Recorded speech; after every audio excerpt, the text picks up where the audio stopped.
Satan a soigneusement fomenté un complot qui, pensait-il, l'amènerait à dominer sur tous les humains et être l'objet de leur culte.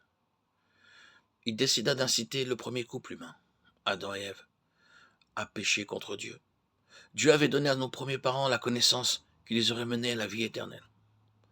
Ils savaient que leur Créateur était bon, puisqu'il les avait placés dans le magnifique jardin d'Éden. Adam fut particulièrement l'objet de la bonté de son Père céleste lorsque celui-ci lui donna une femme très belle pour l'aider. Genèse 1, 26, 2, 7, 9, 18, 23. La vie éternelle du premier couple humain dépendait de son obéissance à Dieu. Dieu donna cet ordre à Adam. De tout arbre du jardin tu peux manger à satiété, mais quant à l'arbre de la connaissance du bien et du mal, tu ne dois pas en manger, car le jour où tu en mangeras, tu mourras à coup sûr. Genèse 2, 16, 17. Étant le Créateur, Dieu était en droit d'établir des normes morales et de définir ce qui était bon et ce qui était mauvais pour ses créatures. Son commandement était raisonnable, puisqu'Adam et Ève étaient libres de manger du fruit de tous les autres arbres du jardin.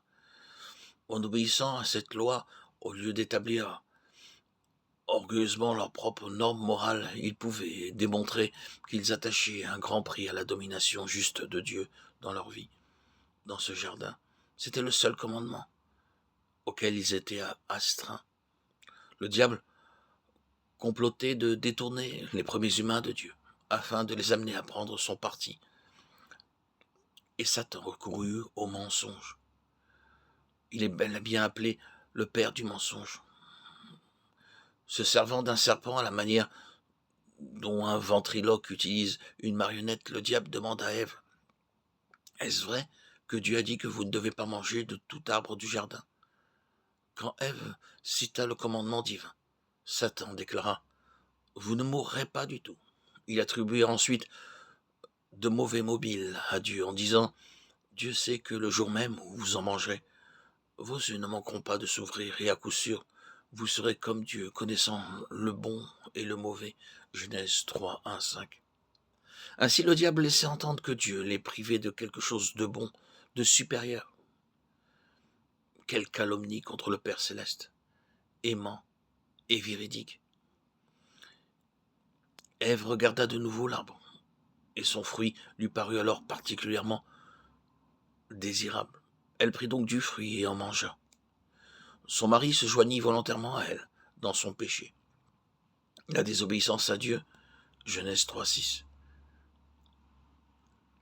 Certes, c'est Ève qui a été trompée, mais Adam et elle ont tous deux soutenu Satan dans son complot, visant à dominer la race humaine. Ce faisant, ils sont devenus ses complices. Romains 6, 16, 1 Timothée 2, 14. Adam et Ève ont dû supporter les conséquences de leurs actions. Ils ne sont pas devenus comme Dieu, dotés d'une connaissance particulière. Au contraire, ils ont éprouvé de la honte et se sont cachés. Dieu a demandé des comptes à Adam et a prononcé cette sentence. À la sueur de ton visage, tu mangeras du pain jusqu'à ce que tu retournes au sol, car c'est de lui que tu as été pris. Car tu es poussière, et tu retourneras à la poussière. Genèse 3, 19. Le jour où nos premiers parents ont mangé le fruit de l'arbre de la connaissance du bon et du mauvais, Dieu les a condamnés et ils sont morts. Puis, ils ont été expulsés du paradis et leur dégénérescence physique vers la mort a commencé.